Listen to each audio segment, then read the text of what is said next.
Cursebreaker Fallout by Melinda Kucera. Trouble in the Flat takes place during his angelic keeper tempted. Darkness surrounded Sarn. Where am I? No light shined from his eyes. Why weren't they glowing? They should be. I got my magic back.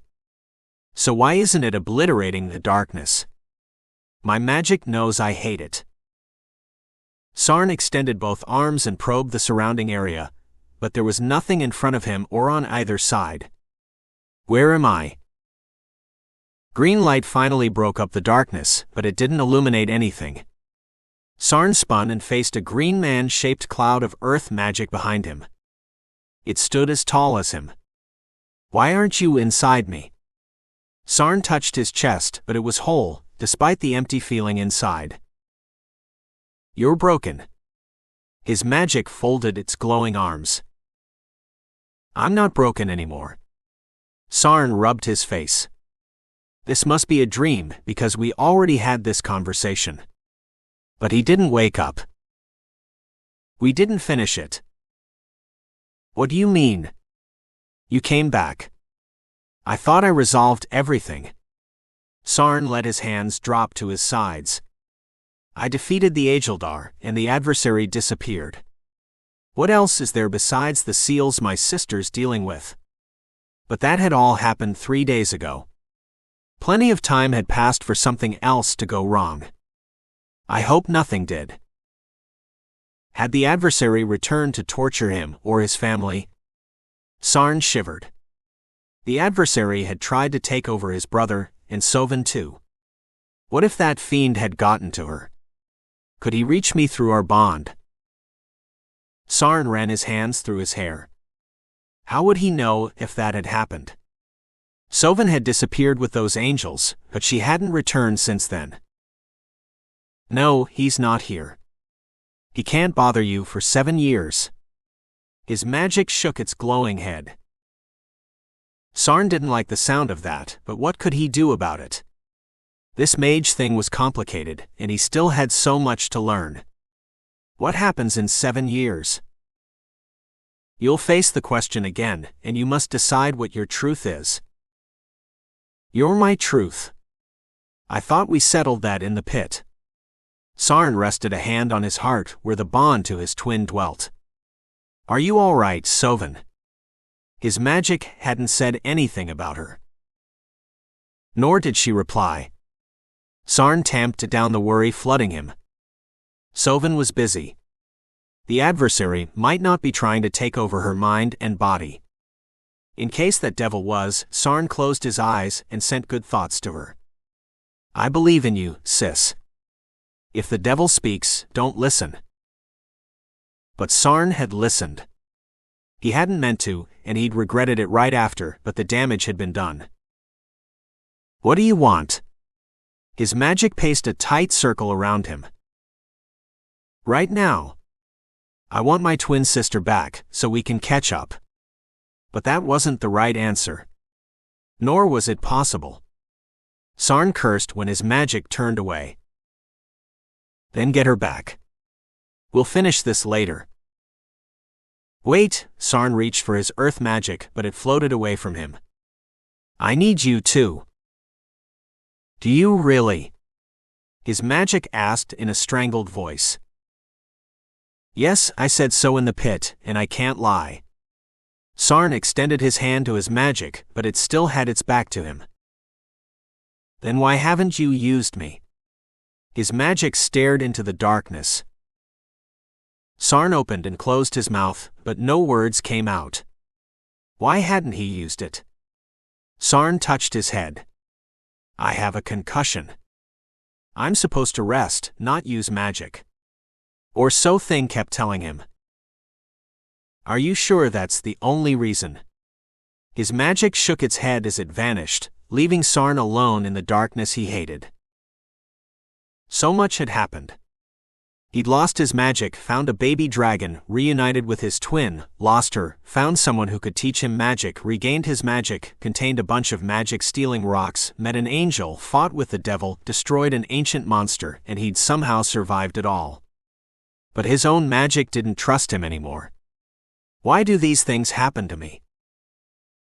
Just thinking about the events of the last week made his head hurt as the dream faded, but not the darkness.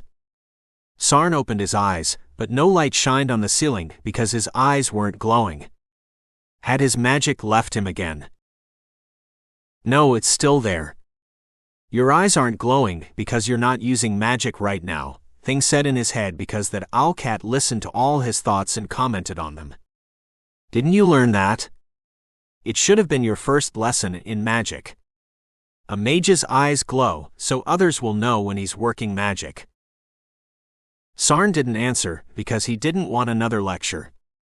Instead, he squeezed his eyes closed and pretended to fall back to sleep. But that didn't fool Thing. You can't avoid me forever, that owl said in his head again. Sarn clenched his fists because Thing was right. But he could avoid that mind reader until morning. Sarn gritted his teeth. I don't have to talk. I'm not my sister. Sovan was the talkative one. Sarn rubbed his chest. The wound dealt by her death was knitting together, making him strong like her. She should have been there to celebrate their victory, but she was stuck dealing with another problem. Is someone helping you save those seals? Or are you on your own? Sovan was a capable woman, so why did his mind keep casting her as a damsel in distress? Was it because so many stories relegated women to that status? Or was his sister in danger? It didn't help that she wore a long white dress like a virgin sacrifice in an old tale, and she wandered around like a wide-eyed innocent. Oh fate, the more he thought of her, the more he pictured her as a prisoner in a dark place like the one in his dream. Was she in prison right now?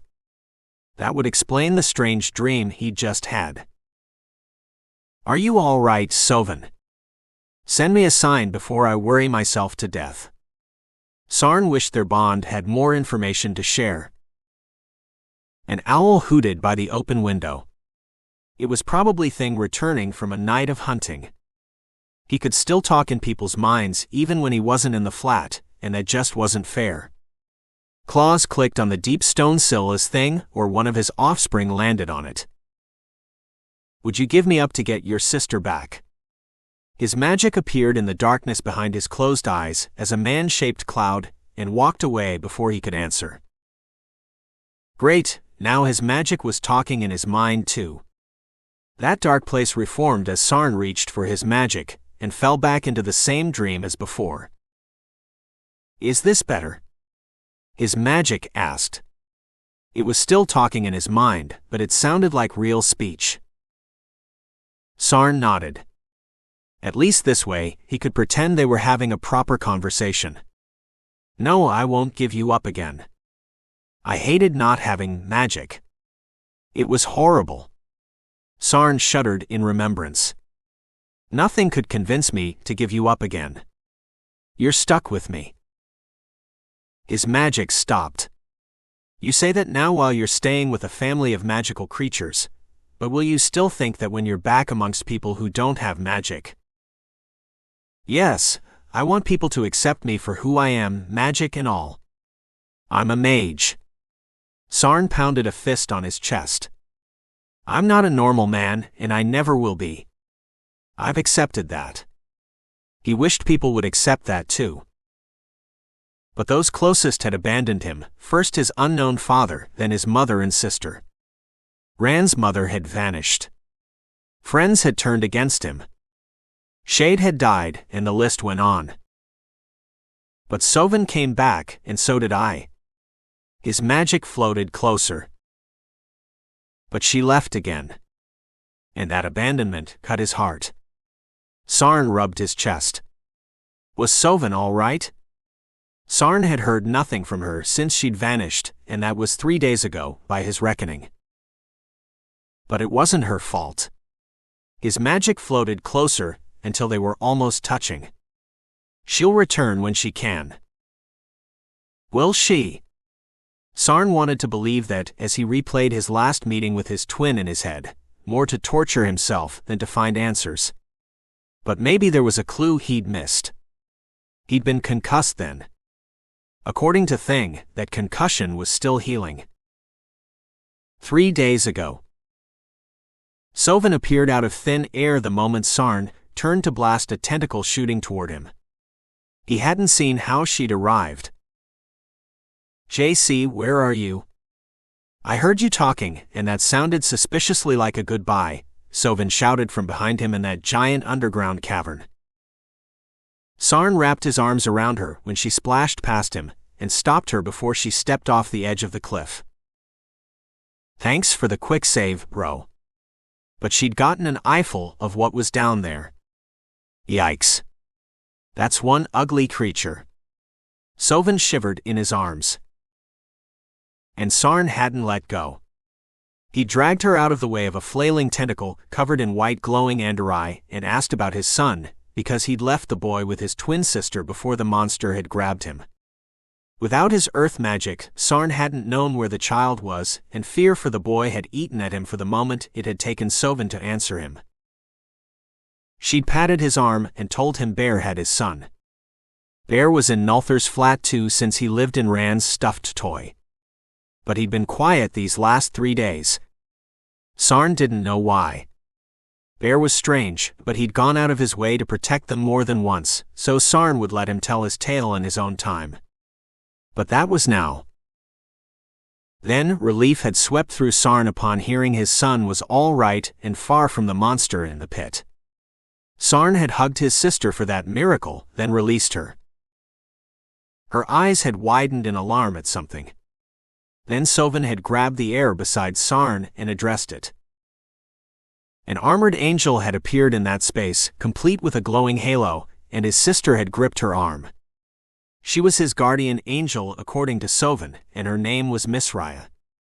The second seal has broken. Come on. We must stop him from breaking the others, Misraya had said. What did that mean? Sarn still had no idea, and no one to ask either. Nor had that angel explained. But I have to help my brother defeat this monster first. He can't do that without his earth magic, and I still have it. Sovan had pounded her fist on her chest. But not for much longer.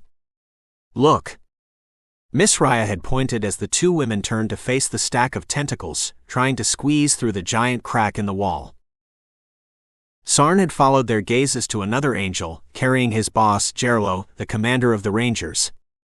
The new angel had glided to a stop nearby and deposited her stun charge, then converged on Misraya and his sister. This new angel was as armed and armored as his guardian angel. In her white robes, Sovan had looked like a damsel in distress next to them, and no matter how hard he tried, he couldn't get that image out of his mind. I must find out what happened to her and save her if I can. Sarn didn't know what he'd do if he couldn't save her. That didn't bear thinking about. Gerlo's guardian angel had grabbed Sovan's other arm before his sister could protest, and all three women had disappeared without saying a word. You'll see her again, Thing said in his mind, echoing what he'd said in that cavern 3 days ago. And Sarn wondered the same thing now as then. How do you know that? All twisted up. I read her mind. She intends to come straight back to you as soon as she can. So expect her to show up again soon, Thing had said 3 days ago in the pit. But he didn't say anything now because he didn't know where those angels had taken Sovan, or what they'd planned to do with her. Only Sovan knew, but he couldn't reach her. Sarn had lots of magic, but none of the communication gifts. Why had those angels grabbed his sister? What had she done? What seals were breaking, and why were they important? The questions kept pummeling Sarn until a light kindled in the dark. It shined out of the crystal pendant hanging on a cord under his tunic as another owlcat flew from the windowsill to the shelves along the rear wall of this room. Sarn covered the pendant with his hand. Do you know anything about my sister? He asked it. But he'd also let everyone know he was awake, including the inquisitive child using his side as a backrest. Ren poked him. Are you awake, Papa? That would have been a silly question if Sarn's eyes were glowing, but they weren't. The room was too dim without their light and too pink. He was used to that green glow tinting everything. I already told you why your eyes aren't glowing. Stop freaking out about it, Thing said in his head instead of aloud so he wouldn't worry Ren. Thing and his mate perched somewhere above him. They'd promised to keep their eyes on him, as if he needed a babysitter. Sarn fought the urge to roll his eyes. He was almost 21 and he had a son. I don't need a babysitter. But he needed information. You need some other things besides that, Thing said in his head again because it creeped Sarn out, and that bird chuckled at his discomfort. Stop that. You're making him uncomfortable. The slap of feathers indicated Amal had smacked her mate. But Sarn doubted she'd smacked any sense into him. Thing would return to his mind games in another few minutes. Who knew such a small creature could be such a big trickster, and so powerful too? Since Sarn had all his magic back, Thing and his mate glowed in his other sight. Their magic wasn't anything like his, and Sarn was glad. He didn't want to read anyone's mind. Sarn shoved aside the memory of his poor sister dropping by for a visit inside his mind. She hadn't enjoyed the experience, but she'd handled it well except for that moment when she couldn't figure out which was the real him. But she'd walked into quite a situation, so he could cut her a little slack for that. Sovan had died 14 years ago, and she'd only just shown up again, so she was still getting to know him. Guilt pricked his heart because he hadn't tried to get to know her. Where are you, Sovan? What are you doing right now? Sarn didn't know, and that bothered him. He'd always known where she was when they were children. Sarn punched the pillow again. Papa. Ren poked him again, instead of playing with Thing's youngest grandchild, Furball. Yes. There was no point in pretending he was asleep. Even if he closed his eyes, Sarn wouldn't fool anybody. Let him sleep, Murren said right on cue. Sarn didn't know what time it was, but it must not be time for school yet if Murren was still here. No, he's awake, and I have questions. Ren shook his arm. Oh, no. Sarn had dodged them after he'd left the pit, because exhaustion had knocked him out. Then he'd slept for most of the next day.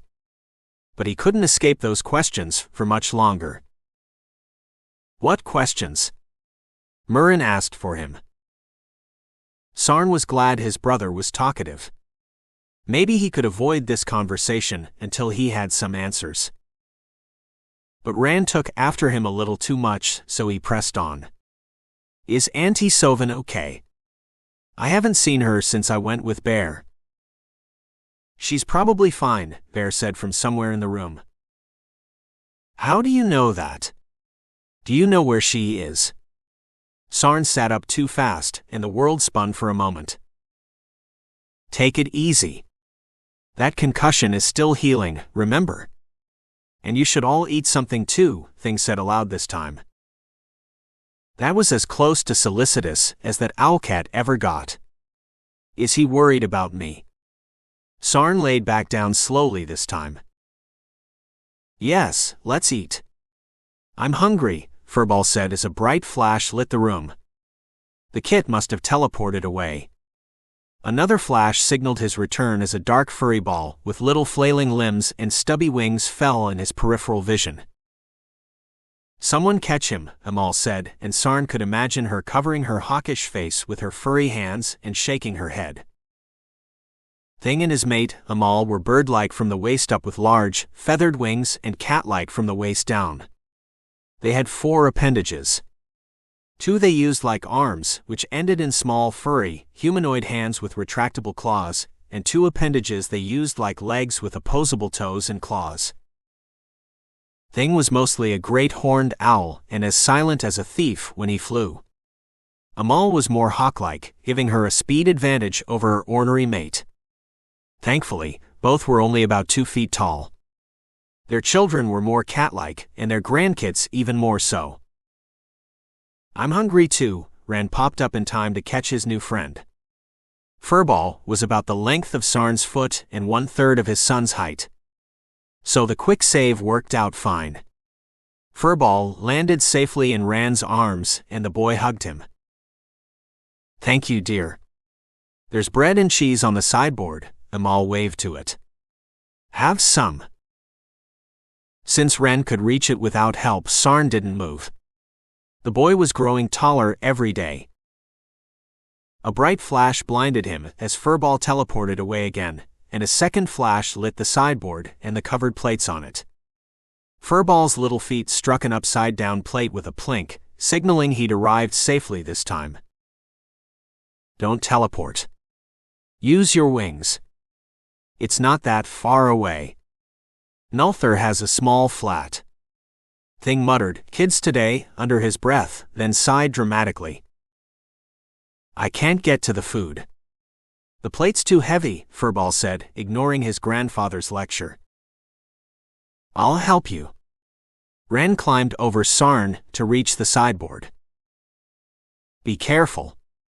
Sarn ran a hand through his hair to get it out of his eyes. "I will." His son charged toward his friend without tripping over anything. Thing had been right. The flat wasn't that large. With 2 adults and 1 child camped out on the floor in the main room, there wasn't much room for anything else. Thankfully, owlcats could fly, so they didn't need to climb over obstacles in their path, and the clutter didn't bother Nulthur either. Of course, as the captain of the guards, he was barely here long enough to get any sleep at all. There had been no time for Sarn to learn anything from him about magic, not while Thing kept insisting he wait for the concussion to heal. But I won't let him off the hook that easily. I'll learn how to use my magic better and regain its trust. Maybe then he could find Sovan. She said she'd come back, but days had passed, and she still hadn't returned. The longer she was absent, the more worry twisted a knife in his heart. What if she'd gotten into serious trouble? Sovan didn't have any magic, not since she'd given his magic back. She'd said she couldn't do anything with his magic, but at least she'd had some protection when it was with her. Now she had none, and he pictured her in that white dress again. How can I help her when I don't know where she is, what she's doing, or what trouble she's in? Sarn closed his eyes. He didn't have answers to any of those questions because he hadn't asked her anything about her existence after death. But she'd asked a ton of questions about him. "I'm sorry, sis. I should have asked about you. Now I can help you, and I don't know how." A lump formed in his throat. What if it was too late and she was gone for good? Sarn rubbed his eyes. How had Sovan returned after death? That wasn't supposed to happen. But she'd done it somehow. And what about JC? JC had said he must take the fight to the enemy, but where was the enemy? What had happened to the adversary? Sarn had wrestled with that fiend even after he'd lost his magic, and then the adversary had forgotten about him. Which had been a relief at the time because Sarn had too many other monsters to deal with. But now it raised a lot of questions. Where had the adversary gone? Why did he leave me alone? An icy dread cut through Sarn when he thought about the adversary. He never wanted to encounter that devil ever again. Was JC fighting with him right now? But you will face him in 7 years, his magic reminded him. Sarn ignored it since there was nothing he could do about it. I hope you're all right, JC, and if you can, please help my sister. But if JC wasn't all right, Sarn couldn't help him either. He felt just as useless as he had when he'd lost his magic. What's the point of having magic if I can't help the people I care about? Sarn wanted to punch something, but he folded his arms instead because he needed to set a good example for his son and brother. Sarn. JC. Sarn sat up slowly this time, but his heart sank. How can I hear his voice? JC wasn't here. But there had been something otherworldly about him. Perhaps JC had the power to talk in someone's mind or to project his thoughts or his voice. Sarn couldn't always tell the difference between people talking in his mind or aloud. Sometimes they sounded the same to him. Where's JC? Rand turned with a piece of bread in his hand. He's not here, but I heard his voice. Sarn rubbed his eyes. I must have imagined it because I want to hear from him. Maybe you should lie down and rest some more. Murren squeezed his shoulder, then rose to either supervise Rand's snacking or join him. Yes, it's me. Do you still want to help your sister?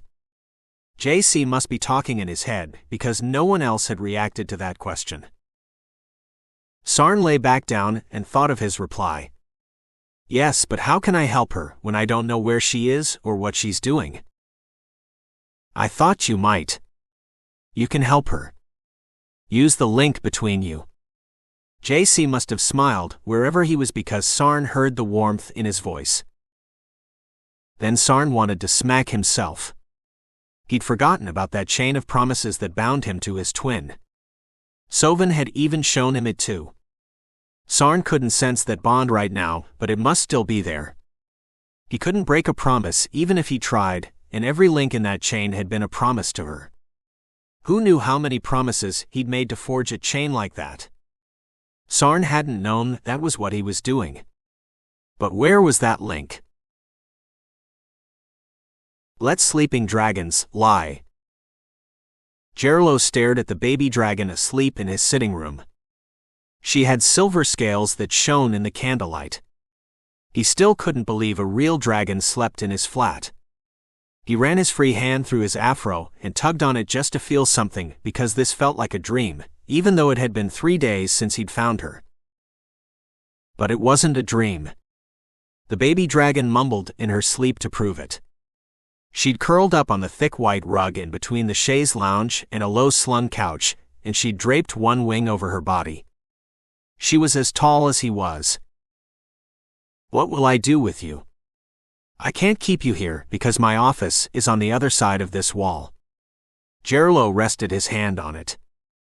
Thank God, the wall was made of stone, and it was a half-foot thick. So it should block most of the sounds the dragon made. But his flat wasn't a proper home for a dragon, especially with the increasing number of problems landing on his desk. He lived in an apartment an ancient race of stone mages had carved out of the mountain. The dragon statues in the corners of the room stared at him with crystal eyes that no longer glowed, because something had robbed all the Lumiere crystals of their light. That was another problem somebody needed to deal with, and that somebody would have to be Sarn, of course, because nobody else could relight those damned crystals. And there wasn't any wood in the enchanted forest that wasn't bespelled to keep it from burning. So no one would be walking around with any torches anytime soon. That left candles, which were limited in supply, or lamps that burned fish or seed oil, but there were limited supplies of that too.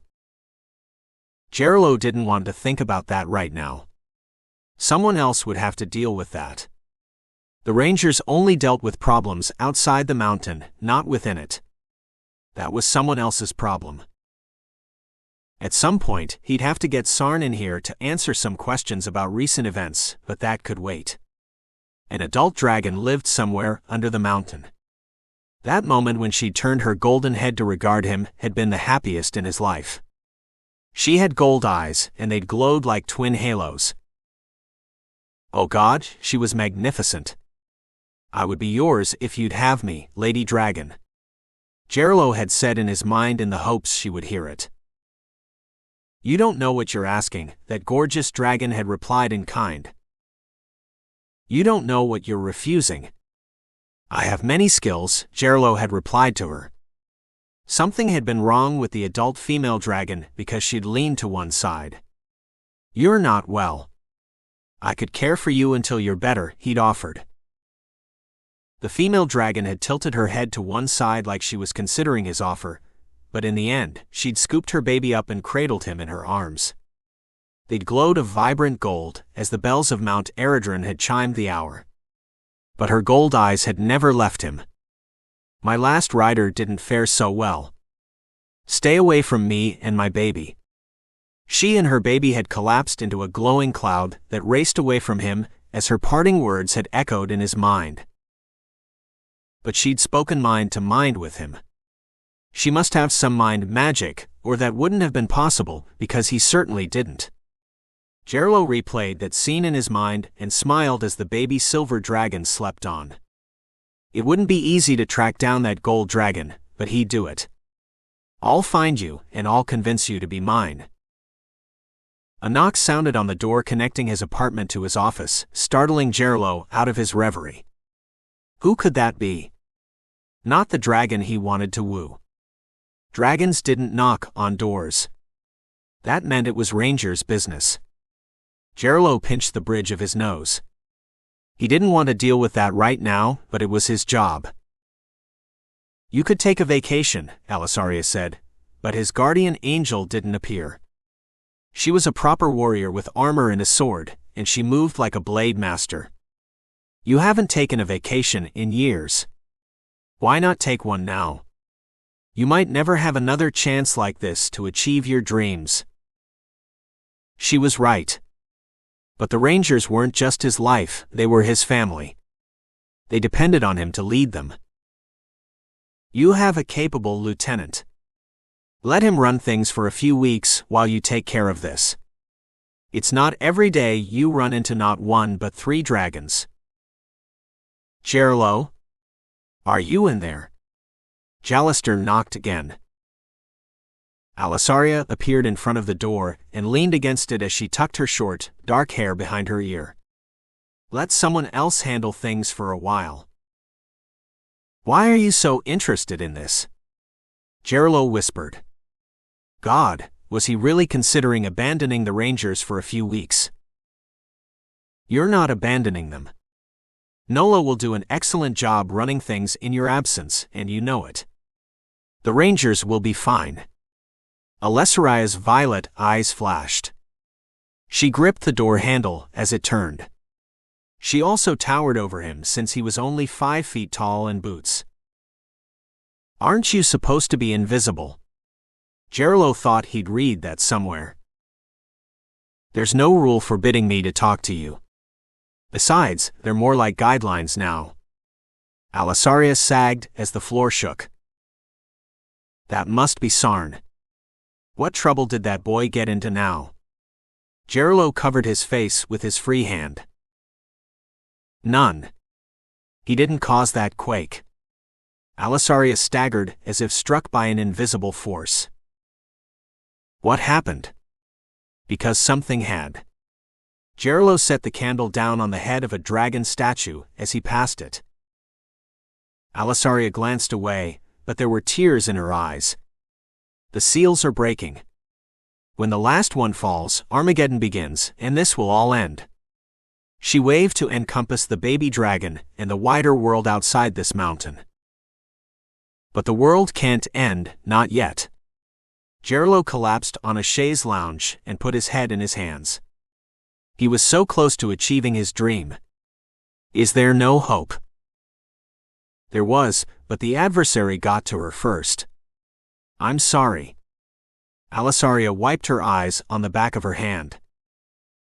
But the world won't end right away. Gerslow rose as he recalled what the Book of Revelation said. It wouldn't be pleasant, but the world would continue for a long while as plagues and wars ravaged it. That may be so. I don't know. This isn't happening like the Holy Book said, but there's nothing you or I can do about that. Alisaria sagged in defeat. We can pray. Gerslow touched his cross through the fabric of his tunic. We can, and you can woo that dragon. Alisaria pounded a fist into her palm as she stood tall. If things must end, then we'll make it the best ending possible. Commander? Jallister asked as he knocked again. He was the Rangers' other problem member. Though he wasn't as problematic as Sarn. Gerslow sighed. Jallister wouldn't knock unless it was something important. Who wants to know? Many people. Lord Morland Nalshira stopped by, and the captain of the guards too. Lord Vaishans also dropped by to complain. There are riots in the lower quarters, and the nobles are concerned about an uprising. This darkness has everyone scared and searching for light sources. There have been fights in the markets on every level. We don't handle that. Gerlo shooed Alisaria away from the door. Who cares anyway? The world is ending. She folded her arms and propped herself against the wall next to the door. You do if the guards are overwhelmed, Nalthur said from the other side of the door. I forgot to mention the captain of the guards is still here, Jallister said. Eventually, he must deal with that man. Nalthur had forced him to release Sarn from the order that had kept that kid's burgeoning magical abilities in check for years. But Gerlone now knew Nalthur's secret. The captain of the guards had magic too, and a family of magical creatures lived with him. Come out, Gerlo. We need to talk now. And Nalthur didn't sound like he'd take no for an answer. Gerlo glanced at his robe. He should put on a uniform for this, even if he planned to take a vacation immediately after this talk. All right. Give me a moment to get dressed. Take your time. I'm not going anywhere. Nalthur must have walked away from the door and sat down, because the guest chair groaned. Or the man who just sat down did. Gerlo glanced at the baby dragon, but she was still asleep. Would she stay that way for much longer? I'll watch her. Do what you need to while there's still time to do it. Alisaria squeezed his shoulder, then dropped into a chair facing the baby dragon. She pulled out her sword and a whetstone and ran it across the edge, even though the blade didn't need sharpening. What was she preparing for? Gerlo considered asking, then turned and headed for his bedroom on the double. There were some things he just didn't need to know right now. Thanks, he tossed over his shoulder before the door closed. None needed. I won't let an innocent suffer for a fallen angel's greed. It's not in my nature. Alisaria gripped the whetstone hard enough to crack it in half. Remind me never to get on your bad side. Gerlo closed the door to his bedroom. You won't as long as you do right by the sweet girl curled up on your rug. All the more reason to find that mother dragon and get some help to raise the baby dragon asleep in his sitting room. A link in time. Sarn felt around and just found his dark green tunic. Damn it. Where was that link? Sovin hadn't had any trouble in calling it forth, so why was he? What are you doing, Papa? Ren asked in between bites of the sandwich he'd assembled. I'm looking for something. Sarn checked inside himself for that link, but he just found his magic.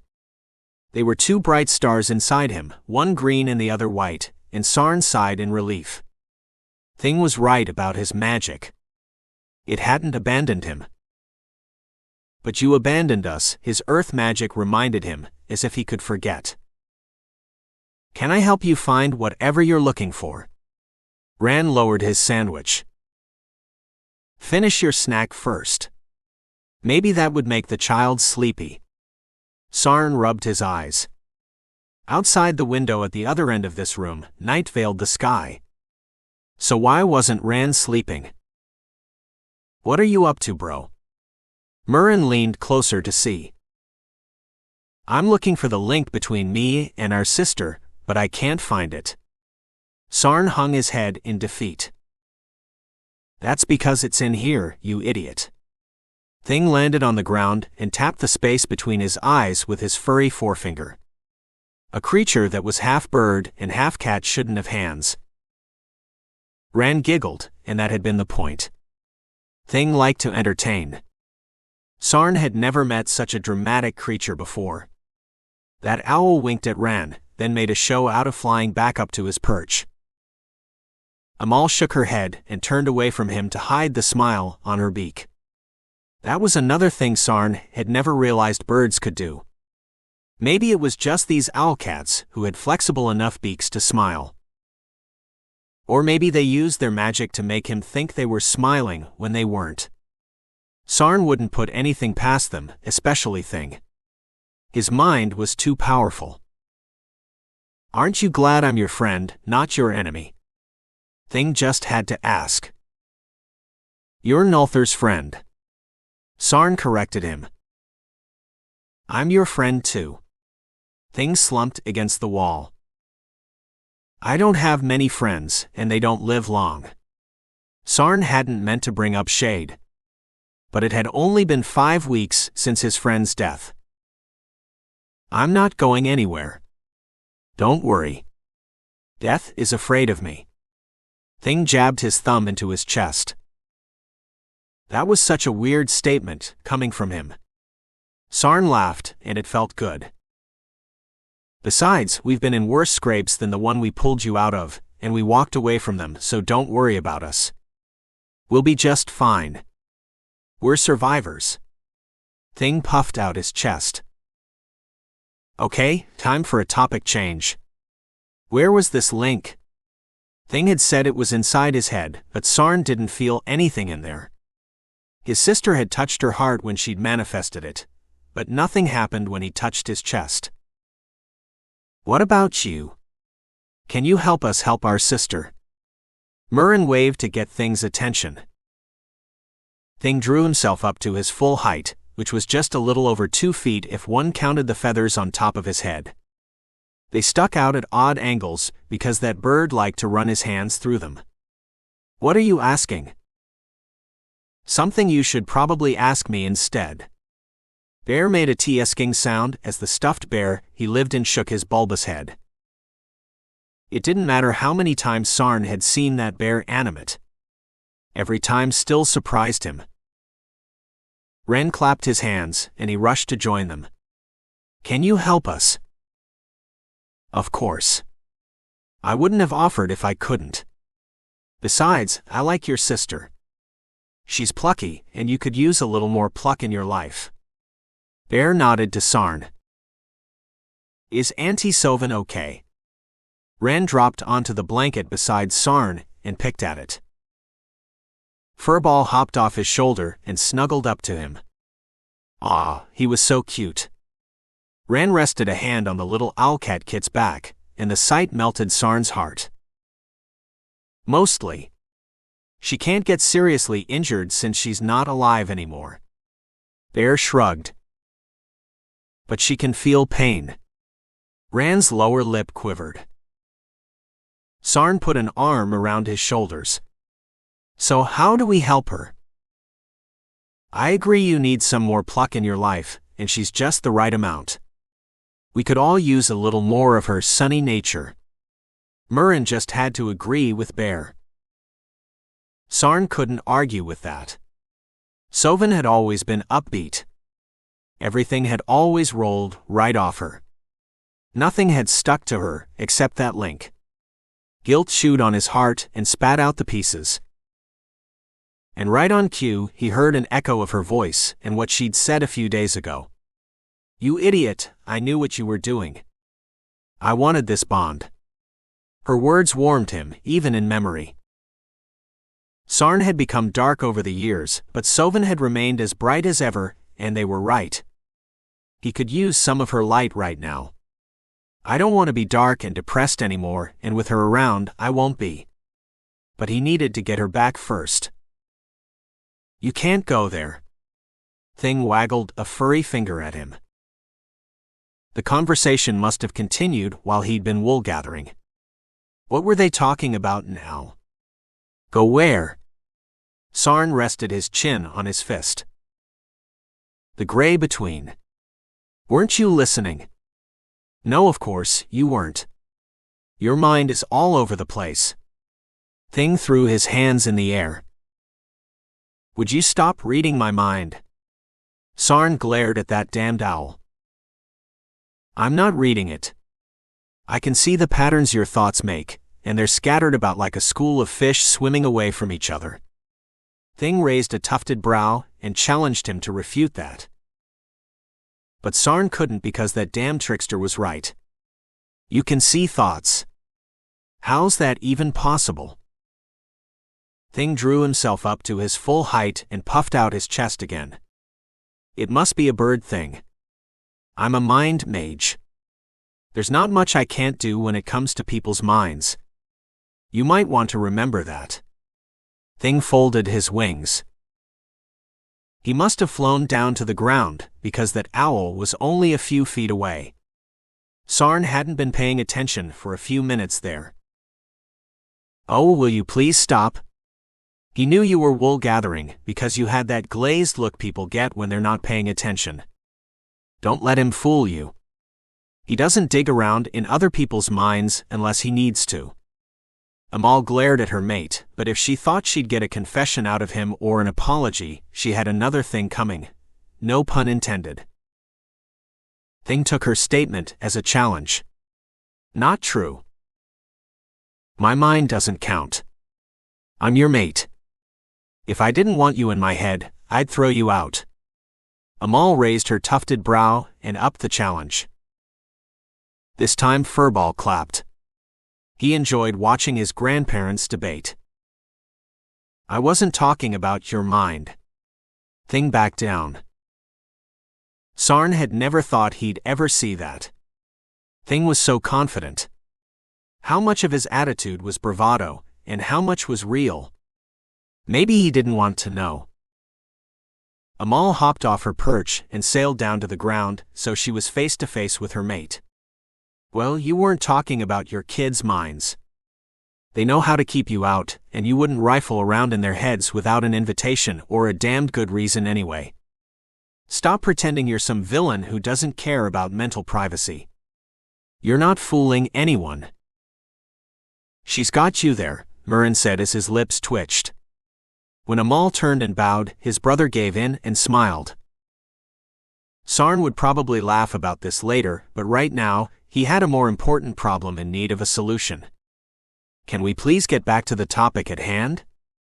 JC says our sister needs help, and I need to help her, so how do I do that? Well, you don't do it by going to the gray between. And I'll tell you why since you've all forgotten the rules. Things stepped right back into lecture mode. He'd probably make a great teacher if he wasn't so prickly all the time. What rules? Amal scratched her head. Everyone should know the rules of the gray between. It's the place you go after you die. Thing waited until Amal snapped her fingers, but they didn't make a sound because her fingers were furry. It was weird when the owlcats made human gestures, but they'd probably learned them from Nulthar. Right, I forgot about that. You can only go to the gray between 3 times, and on the 3rd time you don't always come back. Amal shivered. Then how do we help her? Sarn sat up. This was taking too long. Sovan had said time flowed differently in the gray between, but he couldn't remember if time moved more quickly or more slowly there. He hoped it was the former because that would give them more time. You do it through here. Thing tapped the side of his head. I don't understand. Doesn't that count as going to the gray between? Sarn ran a hand through his hair just to feel something solid. This conversation had taken a strange turn. No, it doesn't count because you're not physically in the gray between. You're in her mind, and she happens to be in the gray between. Do you understand now? Thing tapped his feet claws on the ground, and they clicked on the stonework. How do we do that? Because that sounded difficult, and it wasn't something Sarn could do with his magic. You don't do anything. You let the master work. Thing cracked his knuckles. Murren rolled his eyes. Oh Lord, here he goes again.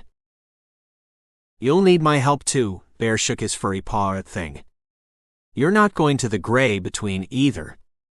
There's a limit to how far you can reach with your mind. Thing shrugged, but he didn't comment. Maybe he didn't know what his limits were. He might have never hit them. That would explain why Thing was so confident he could do this. Before you start, what are the risks? Because Ran was about 2 seconds from insisting that he go to, and Sarn needed to know if he should preempt it with a solid no. I don't think there are any, but I'm not sure I can take all of you at the same time. We might have to do this one at a time. Who's going first? Thing glanced around for a volunteer. I am. Ren raised his hand and waved it around. She promised to come back and tell me what happened, and she didn't do that yet. Bear shook his head. You should go last. Before you argue the point, remember you're the only one of us who can summon her. Oh, I forgot about that. Should I summon her now? Ren glanced around for confirmation. Bear waved that suggestion away. Not yet. We'll hold that in reserve. Let's first get an idea of what she's doing right now. If she's in serious trouble, we'll let you know, and you can do your summoning thing. Okay. Ran didn't argue the point. Sarn touched his forehead to check for a fever, but Ran felt cool. Maybe the tyke was growing up. Murren stifled a laugh at his befuddled expression, but his brother sobered fast because this was no laughing matter. Their sister might be in deep trouble. I should go. I don't have a concussion. Murren rubbed his leg. He didn't glare at Sarn, but he could have.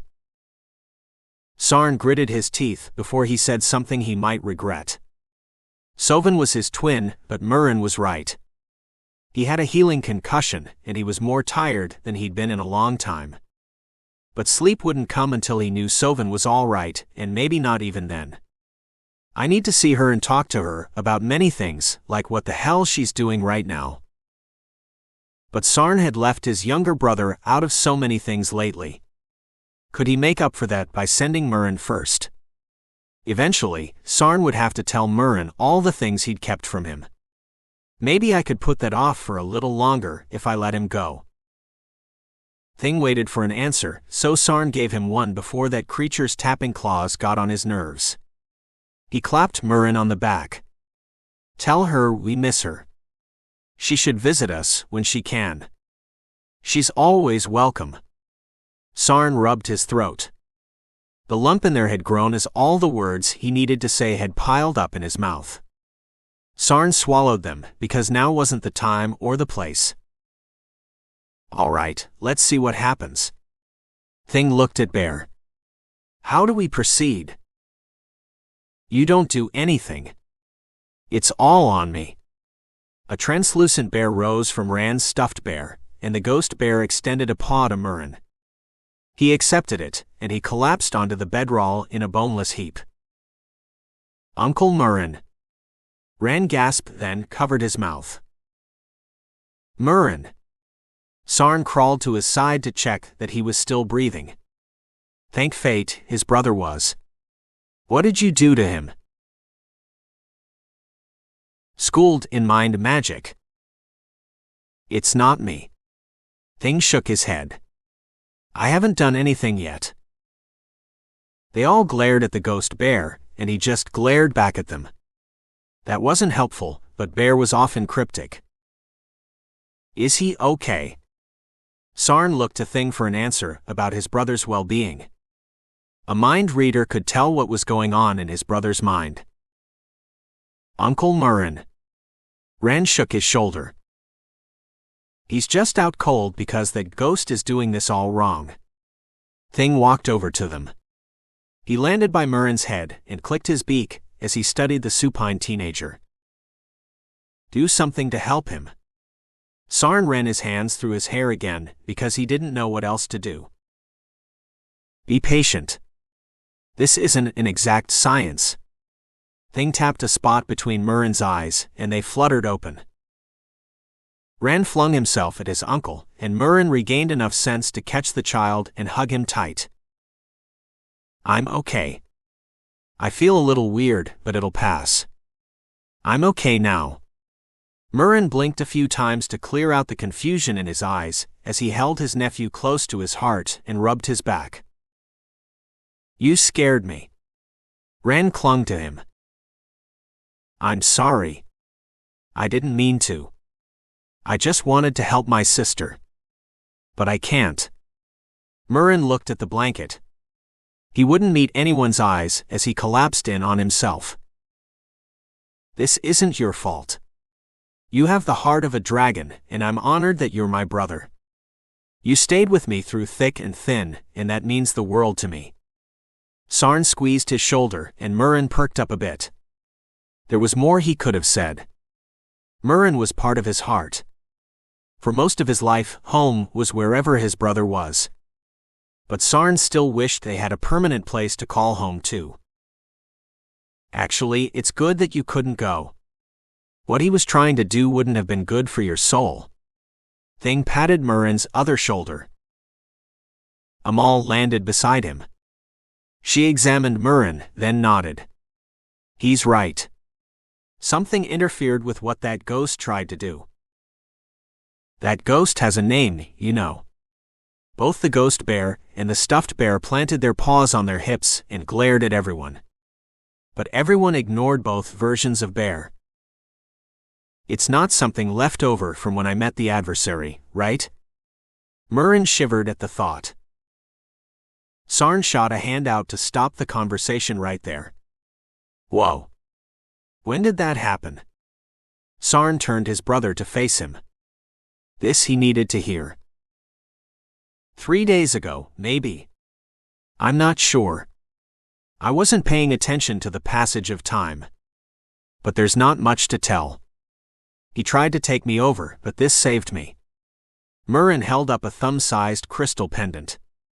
Did I ever thank you for giving me this? If I didn't, then consider this a huge thank you. Murren dropped the white glowing jewel underneath this tunic again and patted it. Did anything else happen? Sarn had a feeling his brother had left something out. There had to be more to this story.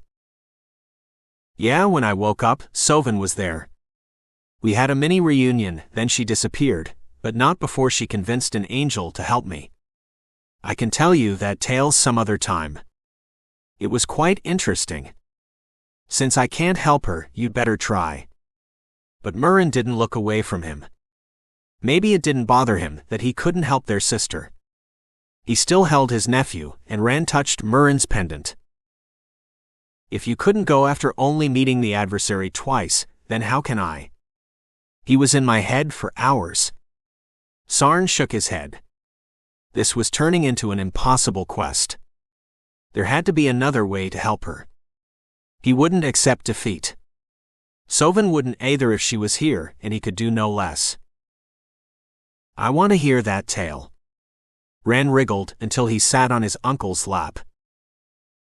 Me too. But I'd like to hear it from our sister.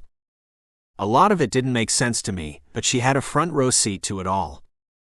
Murren rested his chin on Ran's head. So what now? Sarn asked because someone had to. They couldn't leave Sovan in danger. Well, Murren will keep hugging the little one. He looks like he needs some more hugs. Thing paced. I have a name, you know. Ran folded his arms. It's Ran, Furball said from where he stood by Bear, studying him. Ran nodded, then buried his face in his uncle's tunic. What the boy really needed was sleep, but Ran was too wound up for that now.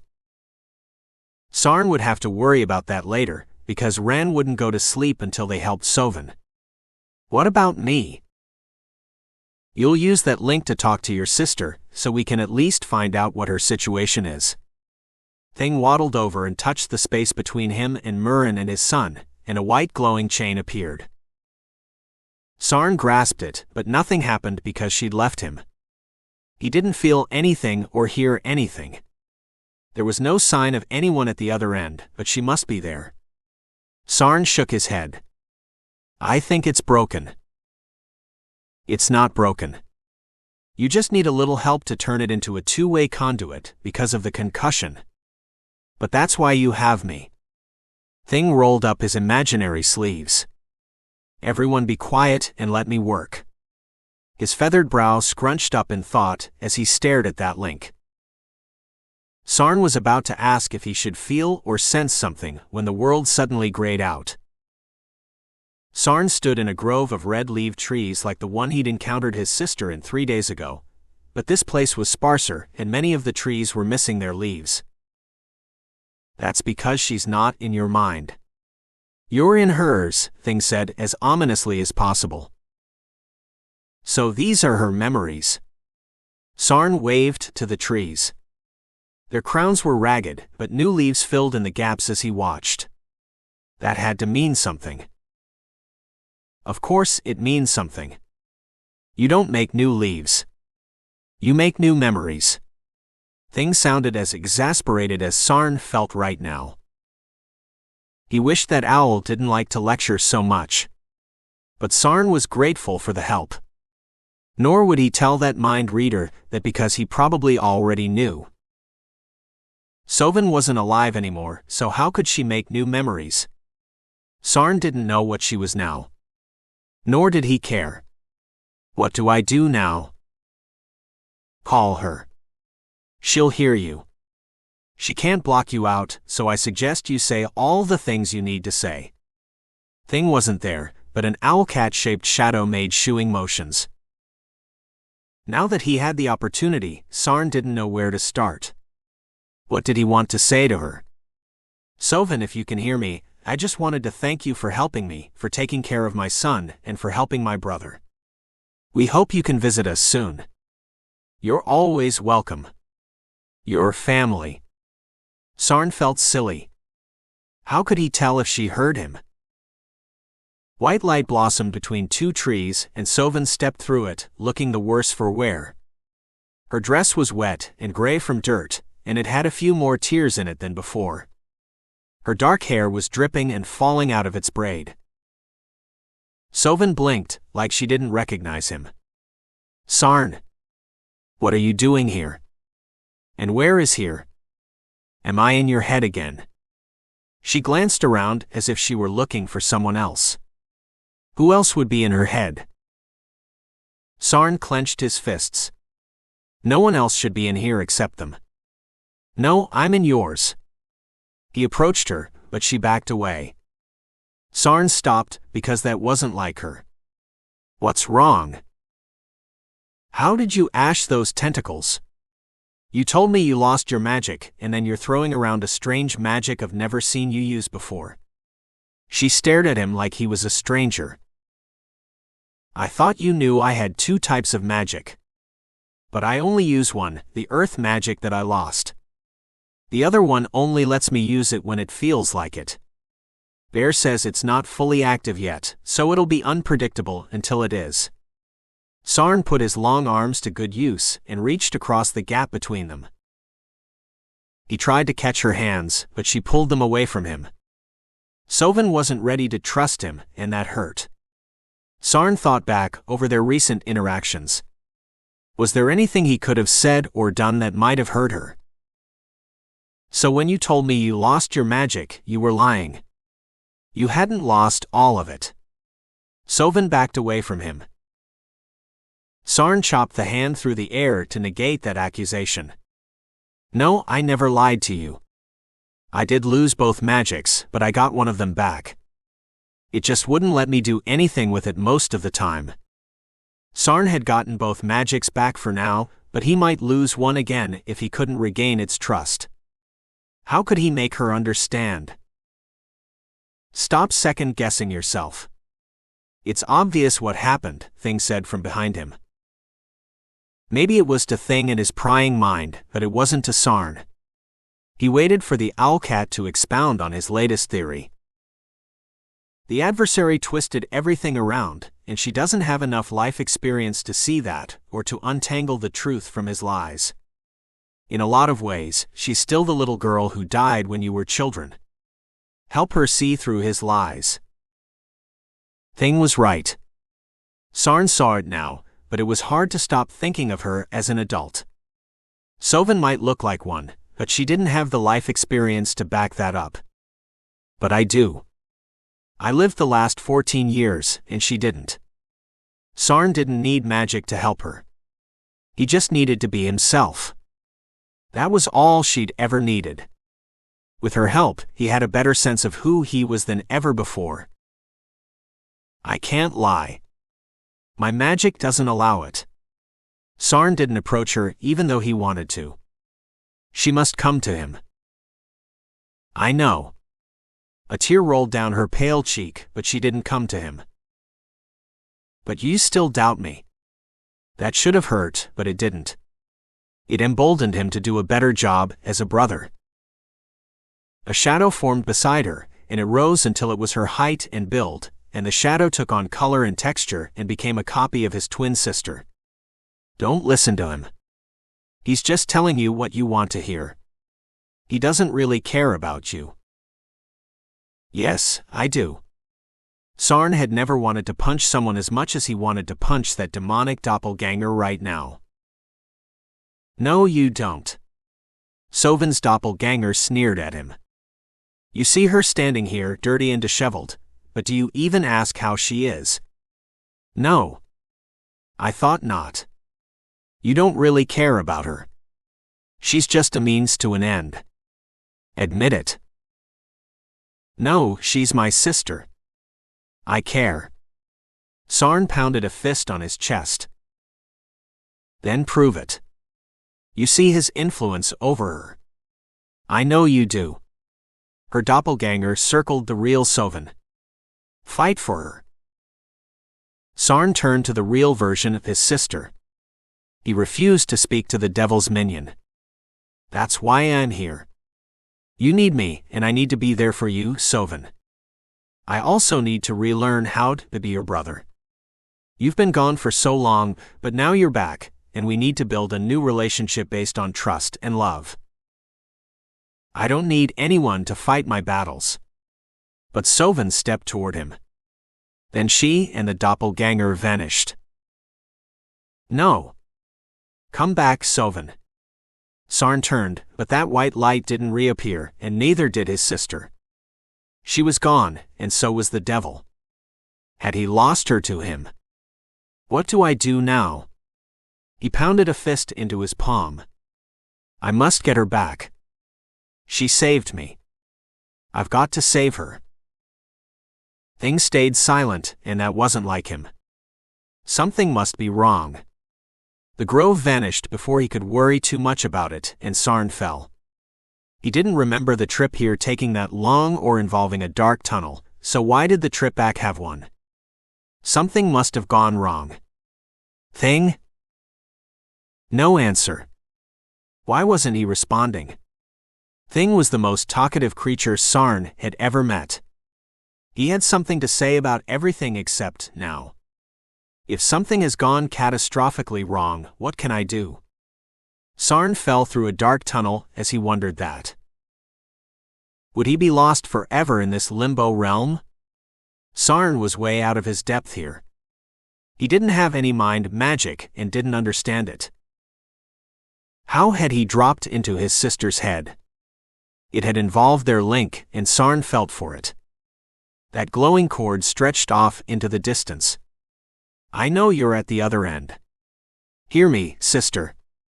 I would never do anything to harm you. I would never lie to you even if I could lie. You deserve the best of everything, and you'll get it. I'll be the best brother you've ever had. Just fight that thing and come back to us. We love you. Sarn didn't say those 3 words often. Maybe that was the problem. I should have said them every day, in every way to all the people I care for. Her absence reminded him that life was fleeting, and he must take time to cherish those he loved because he could lose them at any time. No one guaranteed tomorrow. Muffled voices filtered into the darkness. One voice rose above the others and gained enough volume to be audible, and it spoke with the adversary's voice. You can't have her. She's mine now and forever. He meant Sovin, of course. But that devil was wrong. She's my sister. You can't have her. But Sarn couldn't back up those brave words with action, not after he'd lost his twin a second time. Sarn clenched his fists and fell through the darkness. His magic didn't react to the whole falling thing. Will I hit the ground at the end of this tunnel? Or was his magic hiding because it was still hurt by his decision to let it go? But I took it back. Auntie Soven! Ren shouted. Why was he shouting for her? Was his son in trouble? Why isn't he shouting for me? Why would he? Ren should be safe in Nulthur's apartment surrounded by the owlcats, and Murren was also there. If trouble came, his brother would grab Ren and run.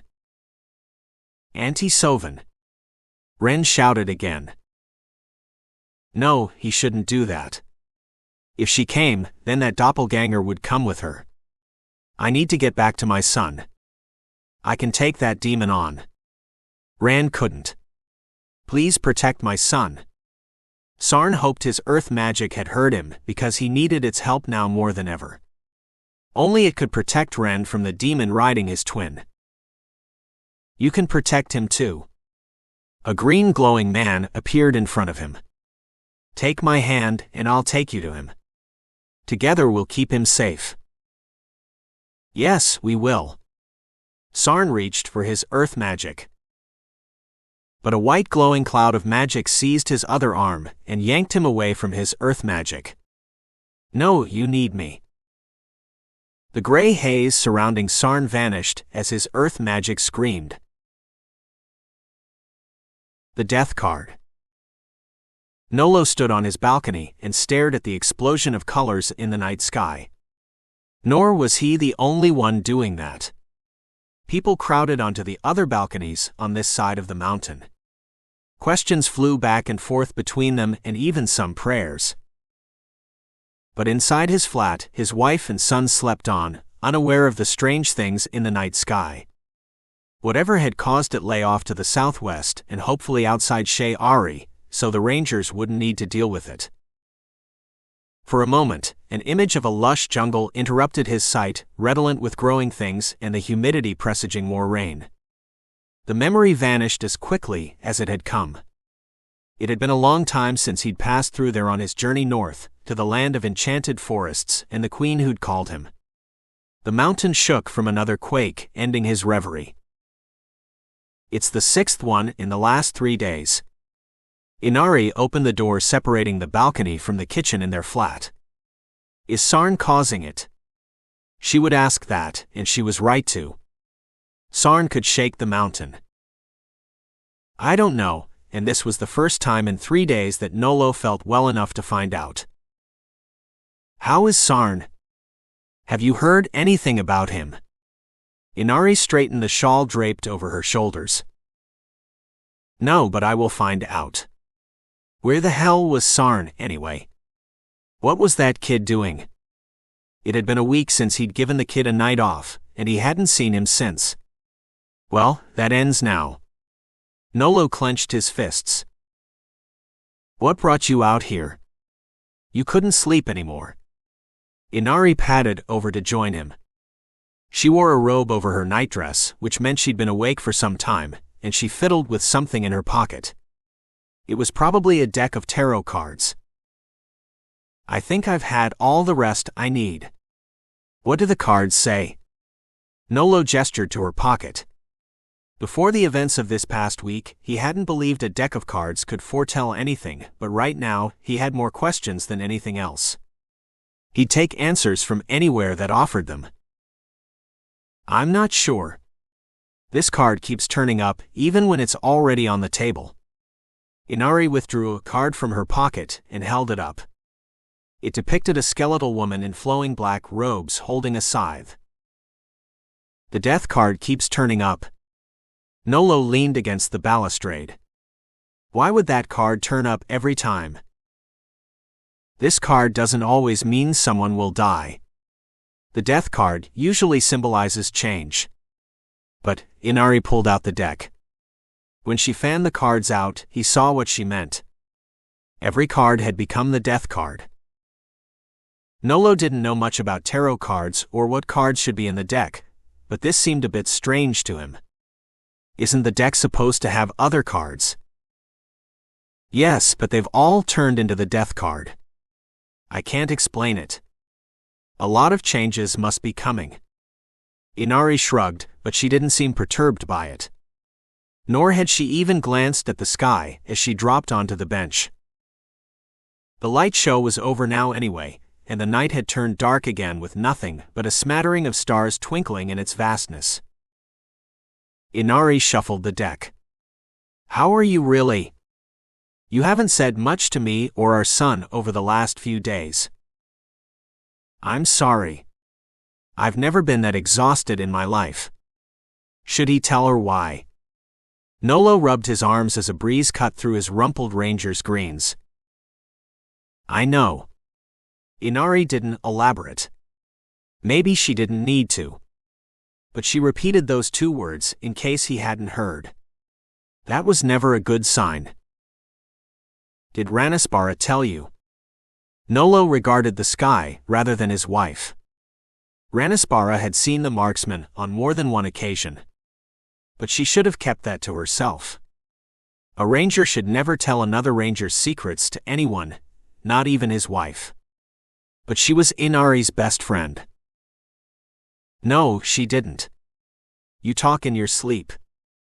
I know all about the angel of death and the marksman and the whole chooser of the slain thing. Inari cut the deck and dealt a card to herself. It was the death card again, but her dress had changed to white and a halo crowned her head. She also wasn't a skeleton anymore. I know an angel brought you home.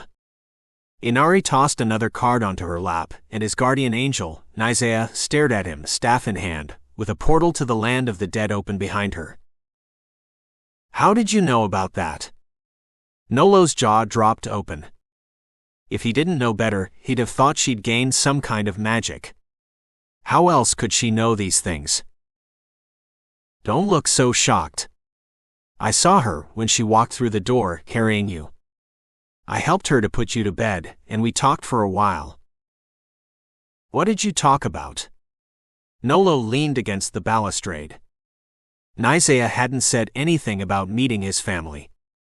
What had her last words been before he'd blacked out? Just rest. Tomorrow, this will all seem like a strange dream, but it had a good ending. Always remember that, Nisea had said 3 days ago. But things hadn't ended.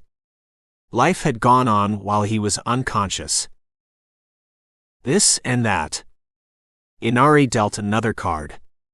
It was death again, all in white with a halo, and she struggled to hold a scythe. What did you really talk about? Inari dealt another card. It was the devil, complete with cloven hooves and a spade-shaped tail. Him. She held the card up. But I already knew he went after you. Ranaspara told me the full story. Inari turned the card over and laid it on her lap. How had she pulled that card from a deck that had only had copies of the death card a moment before? Nolo scrubbed his hands over his face. This could all be a dream. He might still be asleep in his flat, not standing on its balcony having a strange conversation with his suddenly all-knowing wife. Why don't we talk anymore? Inari gathered the cards together and stuffed them into her pocket. Yes, you work nights and I'm awake during the day for our son, but we used to talk about everything. Why did we stop? I don't know. But he did. Inari wasn't a true believer, not like him, and there were aspects of his role as the chooser of the slain that he couldn't share with her or anyone. It was a burden he must carry alone. Nolo squared his shoulders. A home is more than a place to sleep, but that's what this flat has become. What about our family? Inari rose and faced him. She was a tall woman and a strong one too, since she'd hunted for her family. Are we just furniture, or are we part of your life? Inari headed for the door. Of course, you're both part of my life. Nolo wanted to reach out to her, but the gap had widened between them over the years. He couldn't reach her now if he tried. So he clasped his hands in front of him. Don't speak. Just think about it. I'll fight for us, but only if you will too. Inari opened the door and went inside. The door closed with a soft click behind her. You should go after her, the marksman whispered, but he didn't appear. I will. I just need to sort a few things out first. Like a certain young mage Nolo hadn't seen in almost a week. That must be his highest priority right now, since the mountain had just quaked. He needed the mountain not to collapse on him or his family, so he could fix things with them. Where are you, Sarn, and what have you been doing? With luck, he'd find out soon enough. Light streaked across the sky. Come and see, a voice like thunder said, and the mountain shook again. What the hell is happening now? Nolo stared at that light in the sky until it sped south, away from his home. It would soon be someone else's problem, and part of him was relieved. I am death. I was once a goddess with as many faces as there are ways to die. When my pantheon fell, I pledged myself to the Creator and became his harvester of souls, his angel of death. But I'm an angel, no more.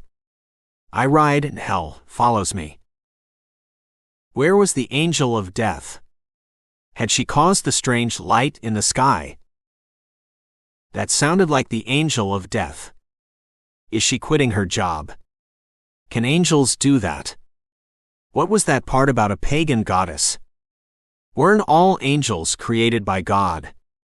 Nolo waited for a response as voices murmured from the surrounding balconies. Marksman, are you still here? Nolo rubbed his face. I guess not, since you're not answering me. Where had he gone?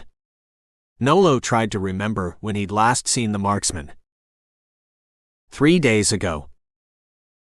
His guardian angel, Nisea, spun her glowing staff until it looked like a purple glowing wheel. Open the way for your angel. Make straight the path for these lost souls. Let them come to you. This I pray. And Lord, if I may ask for one thing more, hold them close to your heart forevermore. The center of the luminous circle described by her spinning staff disappeared, and in that space, a foggy gray place appeared. The gray between worlds beckoned. Look away, chosen. It's not your time to see what lies beyond this world. Nisea's wing touched his face and turned it away before he got more than a glimpse of it. The liberated souls flew through the doorway she'd opened.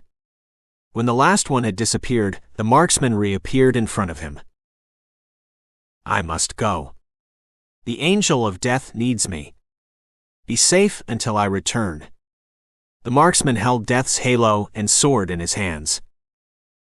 So that's where they disappeared to. I'd wondered. Nolo rested his hands on his thighs. He'd last seen Death's sword in Renisbara's hands. But Death's halo had disappeared after the angel of death had thrown it at the adversary. Both the sword and halo glowed. She will need them. The marksman stepped through the purple glowing doorway before Nolo could say anything else. Then Nisea had closed the doorway with another prayer. Now. Did you find the angel of death? Did you help her? Probably not, given the speech Nolo had just heard, unless it was a trick. It wasn't. I arrived too late, the marksman said from a long way off. What happened? Tell me. Nolo gripped the carved railing until his knuckles ached.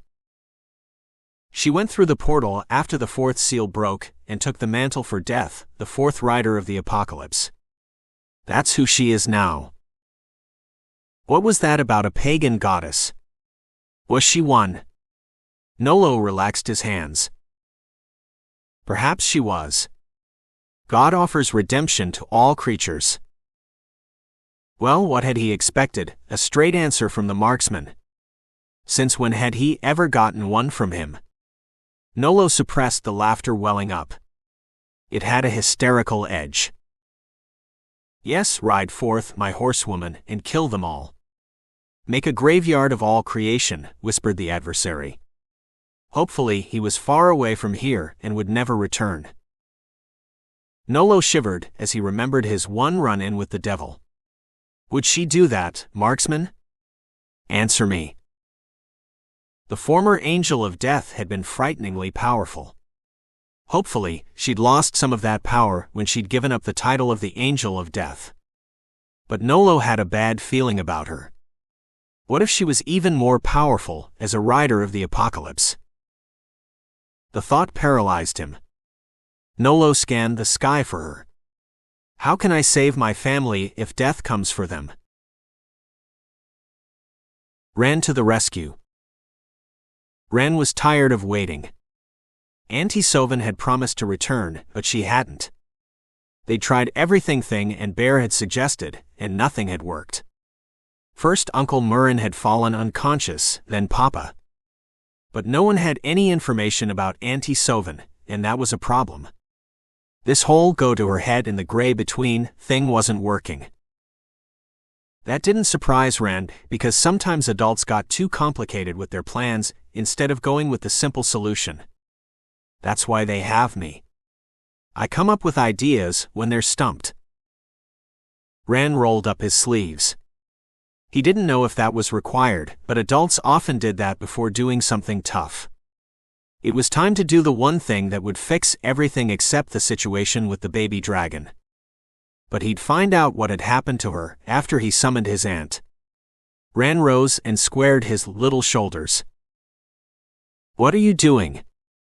Uncle Murrin asked as he passed him, but he didn't stretch out one of his long arms to stop him. But Ren stopped and faced his uncle because he deserved an answer. I'm calling Auntie Sovan now. Ren had let everyone talk him out of it, even though he'd known it was the only thing that would work. He'd called Auntie Sovan several times now, and she'd always come. Ren didn't understand why everybody wanted to waste their time on this complicated magical plan when there was a perfectly good plan available. Adults are weird. Yes, they are, Furball whispered. He knew all about that since Thing was his grandfather. You didn't answer my question. How will you call her? Uncle Murrin motioned for him to sit by him. He ignored the comment about adults. The question surprised Ran until he realized his uncle hadn't been there for the 2 times he'd summoned his aunt, so he didn't know how it worked. I'll shout her name until she comes. Don't try to stop me. I can do this. I've done it before. Ran needed to do it too. She'd saved him more times than he wanted to count over the last 3 days, and he kept thinking about that awful doppelganger thing and how it had taunted her. What if it had gotten into her head? Papa had been certain she was in danger, and he was never wrong about the important things. Ren glanced around for a good place to summon her. The floor was a bit cluttered. Would that interfere with the summoning? Ren didn't know. The last time he'd summoned her, they were in a big cave with lots of space and bare stone floors. Had that made a difference? What's wrong? Furball touched his leg. His new friend had followed him. Nothing. I just want to do this right. Uncle Murrin waved for Ren to continue. If you can summon her, do it. Nothing else has worked. Oh. Ren hadn't expected that, but maybe he should have. Uncle Murrin had been crushed when he couldn't help his sister. But Ren had geared up for an argument. Since it hadn't materialized, it took a moment for all his reasons to go back into storage for another day. You won't stop me. No, I want answers as much as you do. Uncle Murrin glanced away. Was he crying? Ren closed the gap between them and hugged his uncle. You help a lot just by being you. I love you, Uncle Murrin. You're the best uncle in the world. He laughed and returned the hug. I'm your only uncle. That doesn't matter. Take it from me. I have lots of uncles. What's in your heart is all that matters. Furball tapped his furry chest. I know these things. See? Even Furball agrees you're the best uncle. Ren let go. It was time to summon his aunt. Then you'd better bring her to us. Soven probably needs a hug right now too. Uncle Murren gave him a gentle shove. Come here, Furball. Amal waved to the shelf she sat on. But I want to watch. Furball stepped closer to Ren. You can see everything perfectly fine from up here, and you'll be out of the way.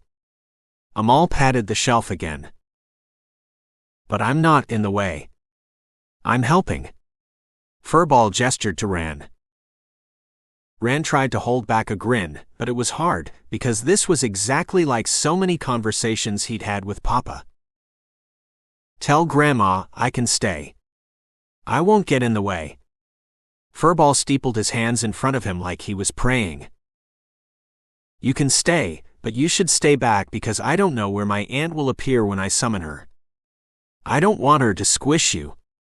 Ran squared his shoulders again because they'd started to droop and posture might be important. You're not trying to get rid of me, right? Furball studied him and finally decided he was telling the truth, which he was. Ran never lied. No, I wouldn't do that to a friend. But sometimes Auntie Soven falls from high above me. I don't know why, but when she does, we'll have to get out of the way fast. Ran hoped his new friend understood. Furball could teleport, but the little owlcat didn't always end up where he meant to, and sometimes he needed a rescue. Oh, I didn't know that. Furball backed away. Is this far enough? Maybe. If you see a bright light, get away from it. Auntie Soven always appears surrounded by light, and it blinds everyone. Ren strode to the center of the room just to be safe. He couldn't remember how he stood the last time he summoned her. Ren needed to do this right because everything rested on him now. But he glanced at Papa for permission. He'd said to wait, and Ren had agreed. Was that like promising? Because he couldn't break a promise to Papa. Maybe he should ask in case that was important. Ren rushed over to where he lay. Papa, I want to summon Auntie Soven now. Is that okay? He shook Papa's arm when he didn't reply. Papa. Why don't you wake up? Is he okay? Yes, honey, he's just out cold for a while. Amal flew over and landed by Papa's side. She peered at him and nodded at what she saw. Don't worry. My mate won't let anything happen to his mind. They all glanced at Thing. He stood as still as a statue nearby. He must still be trying to reach Auntie Soven. Why couldn't adults just accept that sometimes their bad ideas didn't work? But they never did. They just kept trying and failing until something else happened. Amal knew a lot more about this mind magic stuff than Ren did, so he trusted her judgment. Okay. Then I'll call my aunt now. Ren backed away from Papa. He didn't want Auntie Soven to land on him. Although that would wake him up. But Papa might get mad, so he should avoid that. Auntie Soven could only help in this situation, unless she needed help. Well, they'd find out soon enough, and that worried feeling would go away, so his tummy would stop hurting. Ran took a deep breath. He needed to shout as loud as he could. That was the only thing he was sure about. Auntie Soven. In case shouting wasn't enough, he pulled her wing feather out of his pocket and held it up. The feather shined in Ghost Bear's glow. He'd been silent since Thing had taken over. Maybe he was helping them. Ren shrugged. Ghost bears were weird too. Auntie Soven. The air in front of him vibrated as he shouted her name a third time. Auntie Soven, come here please and finish the story. I want to know what happened to you. A white light blinded Ran as a woman fell through it and landed on the floor.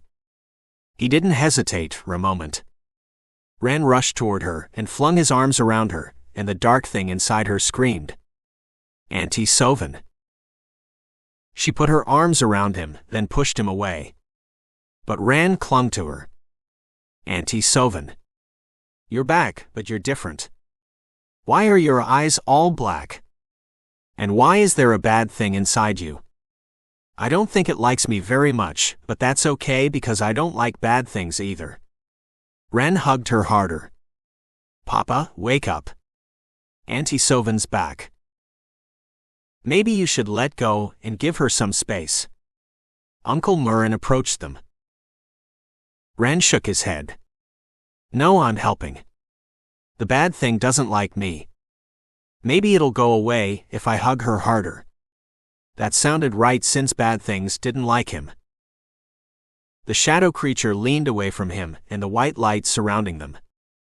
If it ran to a dark corner, they might lose it, but Ren couldn't worry about that. He'd let the adults handle things if that happened. They needed more light, but Papa still hadn't woken up. Where could they get more light? Why aren't you glowing like you did before? Where's your light, Auntie Sovan? Did you lose it, or did the bad thing take it away? Ren looked up at her and almost let go. The light surrounding them came from inside him. I have magic. Ren wanted to do a happy jig to celebrate, but now wasn't the time. He hugged his aunt instead. Auntie Sovan had that perplexed look adults often got when he asked tricky questions. That question shouldn't have tripped her up, but her eyes widened and her mouth dropped open, but no sound emerged. Ren hadn't meant to trip her up. It was an innocent question, and an important one since the evil thing inside her didn't like light. What light are you talking about? Murren leaned against a cupboard. At some point during the summoning, he must have moved to get out of the way. That had been a good idea, because things had gotten a little confusing when she'd arrived. Auntie Sovan has her own power, and it's pretty like her. It saved us from the bad man who tried to capture us. Ren squeezed her. If she didn't have any more light, then she could borrow his. He could always get more from Papa whenever he woke up. Why hadn't Papa woken up yet? Auntie Sovan was here, so they didn't need to go into her mind to talk to her. They could talk to her like regular people face to face. Ren nudged his father's leg with his foot. Still no response. Shouldn't he have woken up by now? You didn't mention that before. Murren stifled a yawn. It had been a long night and they hadn't slept much. There had been too much to talk about. Because you didn't ask. We were in a big cavern and everything froze. This was after the monster took Papa away. Ren glanced away from his uncle when that familiar green glow appeared in his peripheral vision. Papa was waking up finally. It had taken him long enough. Adults needed to give up on their bad ideas sooner. I'm blocking him. When Sarn opened his eyes, he was back in his body in Nulthur's flat under Mount Eredrin, surrounded by a lot of curious creatures, but his eyes weren't glowing. Had his magic abandoned him again? He was so confused. Was that white light his inactive white magic? Why had it grabbed him if it had planned to abandon him when he woke up? Sarn reached for his earth magic, but it wasn't there. You said you'd help me protect my son. How can I do that when you won't come when I call? His magic didn't answer. Damn it. But a memory niggled at him. Had his earth magic abandoned him in the past? Sarn pushed that thought away. He couldn't worry about that now. Ren had called Sovan, and that demon might have come with her. Where was his son? Sarn froze when he heard Ran's voice. This was after the monster took Papa away. Ren clutched a dirty, disheveled woman in a dress that had once been white. Was that Sovan? What happened after the monster grabbed me? Sarn rubbed his face as he sat up. He just caught the tail end of Ran's story and needed more information. He'd deal with his misbehaving magic later. Right now, Sovan needed his help. I hope she doesn't need my magic. There was a bad man. He tried to trick us by looking like you, but his eyes were all black, like Auntie Sovan's are right now. He said lots of bad things, but we didn't believe him. Ren stood back a little and looked her in the eye. We didn't believe him, right, Auntie Soven? He told lies, and lies are bad. Papa and I don't lie. Not ever. Hey, I don't lie either. Murren folded his arms and scowled at his nephew for leaving him out. No, but you do stretch the truth a little, not all the time, just when it needs a little stretching. Ren turned and grinned at him. Soven smiled too. Sarn muffled a laugh with his hand, and no one noticed. Good, because he'd used his brother's ability to stretch the truth on occasion. Why, you little, but Murren just laughed at the dig instead of finishing his accusation. Soven's smile fell, and she glanced away from them. What had she just been thinking? Why do you look so sad? Ren hadn't let go, even though Soven had tried to pry his hands off her. But the tyke was a champion clinger, as Sarn knew well. Nothing. Thing landed nearby and bowed to Soven. I've got him, and he's locked out of your mind. What was Thing talking about? Sarn opened his mouth to ask, but Thing spoke in his mind before he had a chance. She was wondering why that doppelganger hadn't said anything. I answered her question. Thing tapped his claws. Stay out of my head. Sarn clenched his fists. You can do that. Soven raised her eyebrows at that. You were the voice I heard in here. She tapped her head. Of course you heard that. But to answer your question with this. Thing tapped the side of his head. I have the mind gift. There isn't much I can't do with it. Now who's stretching the truth? Murren shook his head and tried to hide a laugh behind his hand. Quiet you. I'm allowed a little boasting. It's not every day I tangle with a revenant. Thing shook a claw at him. What's a revenant? Soven clutched Ren and the tyke grinned. It's a terrible parody of what you are. But the devil can speak through him. Well, not right now because I'm blocking him. Don't look so startled. Thing held both furry hands up in a stop gesture. How can he do that? Soven stared at the owlcat in horror. Easy. He's in hell, and I'm right here. Proximity counts for a lot with mind magic. Thing stamped his furry foot to make his point. Sarn rose and strode away from him. Murren followed him to the other side of the room. But the other owlcats stayed perched on the wide shelves lining the walls. They were used to Thing's antics by now. Oh, come on. You can trust me. I won't harm you. Thing rolled his eyes when Sarn just folded his arms and leaned against the opposite wall. The owl muttered something under his breath that sounded suspiciously like, kids today, they have no respect. Soven picked Ran up and hugged him tightly. I love you too, Auntie Soven. Ran rested his head on her shoulder. Sarn approached them, but Soven turned away. Why wouldn't she trust him? What have I done to deserve that? Instead of talking to him, Soven confronted the doppelganger. It had changed into a cruel copy of her. You can't escape my master, her doppelganger said. I already did, once after I died, once in the ballroom when your master lost a game to me. Soven stopped talking when the revenant cut her off. And the third time. When my nephew summoned me. Soven stood up straight and squared her shoulders. What's that other magic you possess, bro? I don't know yet. It won't tell me. Sarn shook his head and leaned against the wall. But you have a guess. How did you know? It's a twin thing, right? That's how you just know these things. Sarn smiled, but he didn't contradict her because she was right. What is that other magic? Soven lifted Ran so he sat on her hip. Curse breaking. I think I'm a curse breaker. But I don't know that for certain. Sarn had a feeling that would change when that other power fully activated, but who knew when that would be? Magic didn't come with instructions.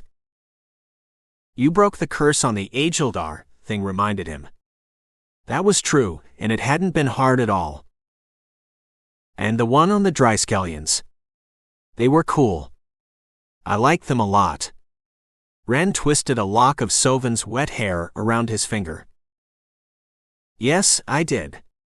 Sarn stopped slouching and stood up straight. It was time he owned that title. He'd more than earned it. There's one more curse you broke. Sovin smiled at him, but it wobbled as she blinked away tears. What curse? When did I break it? What was it? Sarn strode toward her, then stopped when he couldn't reach her without passing thing. You broke the curse on me. That's why I went to the gray between when I died instead of to hell and this one's master. That was his plan. Then through me he'd turn you. Sovin nodded to her doppelganger, then she laughed for no apparent reason. Why me? Why do I have to stop this? My place is here with my family. Sovin gestured to them. Who is she talking to? Was that doppelganger in her mind again? Sarn was about to ask Thing about that, but his son beat him to it. Ran tapped Sovin's shoulder. Are you talking to angels again? Yes, honey. Give me a moment to find out what's happening. Sovin kissed the tip of his nose when he nodded. Okay, just don't take too long. We still need to save you from the Revenant. You already did. Sovin caught Sarn's gaze, and he hoped things could go back to the way they were when they were children. You have a lot of faith in me. Sovin lifted Ran up when he slid off her hip. That statement must have been in reply to something one of the angels said. Ran tapped her shoulder again. Can I see the angels too? Yeah, can they make themselves visible to the rest of us? I'd like to see mine. Murren walked over to stand by Sovin, but he gave her evil double a wide berth. You're the best friend I've ever had. Another tear fell, but Sovin didn't wipe it away. She's still talking to angels, Ren Stage whispered. I know. Sarn gave in and passed Thing. Nothing happened. No voices popped into his mind. Sarn wasn't sure what he'd thought would happen, but this wasn't it. Maybe he had a few trust issues too. Are you okay? Sarn stopped beside Sovin. He wanted to hug her, but he didn't know if he should or if she'd accept a hug from him. It was hard to tell since she hadn't acknowledged his presence yet. You were talking about curses. Ren prompted Sovin when she stared at them. Sovin opened her mouth. Maybe it was that twin thing again, but he knew she was building up to before she'd stopped to talk to angels. Sarn shook his head before she could speak. We're more alike than we knew. What do you mean? Sovin looked at him for the first time since she'd come back from the dead. Hopefully, she finally saw the real him. Because he saw her, and he wanted to smack himself for not seeing this earlier. All the pieces fell into place finally. He knew how she'd come back, or he had a theory about it anyway. You're a curse breaker too. Sovin's mouth fell open in shock. How is that possible? Because of that balance thing. Sovin said, presumably to the angels, because nobody else had said anything about any outstanding balances. Who are you talking to now? Murren asked, taking the question right out of Sarn's mouth. She's talking to angels again, Ren said around a yawn. Sovin nodded. I talk to angels sometimes. I liked it better when you were a silent audience. Sovin glowered at the angels. Sarn turned her to face him, so she stopped talking to people they couldn't see. Do you trust me? Sovin's brow furrowed in thought. But it wasn't a trick question. Her face cleared, and she smiled. Yes, I trust you with all my heart. Good, because I trust you too. Stand with us, your family, and let's break that things hold over you. Sarn pointed at the revenant, and its face changed, so it no longer looked like his twin sister. I think it's already broken. Auntie Sovin's eyes aren't all black anymore. Ren rested his head on her shoulder again and yawned. Maybe he'd finally take a nap after this. There's one last thing I need to do. Sovin pulled an apple out of her skirt pocket, and white light rolled over it, erasing the black marks on it. She must be a curse breaker. What are you doing? The revenant backed away from her. Removing the adversary's taint. It was never on me. That's why you gave me the apple, so you could manifest through it and drive me crazy. But I don't need it anymore. Sovin threw the white glowing apple at the devil's minion, and he vanished. Sovin sagged until Sarn put an arm around her and held her up. Let's never fight like that again. He squeezed her shoulders. I'm sorry I doubted you. Sovin leaned into him. He was her rock again. Don't apologize. It's not your fault. I need to do better as a brother. I don't talk as much as I should, and I don't always say the things I should say. By the way, how are you? Sarn looked at her. She was bedraggled. I'm okay. Sovin gave him a tremulous smile. But the world isn't okay. I need to go and stop some mysterious seals from breaking, but I don't know how. Then take this. Sarn grasped her hand and magic rushed out of him, not the green one but a white one that rarely ever let him use it. Why do you need to stop it? Murren put his arms around them both, and Ran ended up squashed between them and smiling. Because I accidentally set this all in motion. In my defense, I didn't know who he was. But I let the adversary into your world, and now I need to make sure he doesn't return. We don't need any more doppelgangers. Sovin bit her lip. How did you do that? Sarn stared at her. I'll tell you the story later. Sovin glanced away. And you'll tell us everything, right? Murren squeezed them. Sovin freed an arm from her yawning nephew and embraced Murren. Only if you'll do the same for me. I want to know absolutely everything you've been doing for the last 14 years. Don't leave out a single detail. I want to know every word, every step, everything. I'm so happy you're alive. I never expected to see you again. Murren was too old to melt in her arms, but a shiver went through him. When he stepped back, he was grinning. That's one promise I'm happy to make. I'll never understand why all these things keep falling on my shoulders. I didn't turn Malachia, so why do I have to be responsible for everything he does? Sovin asked, and it took a moment for Sarn to figure out what she was talking about.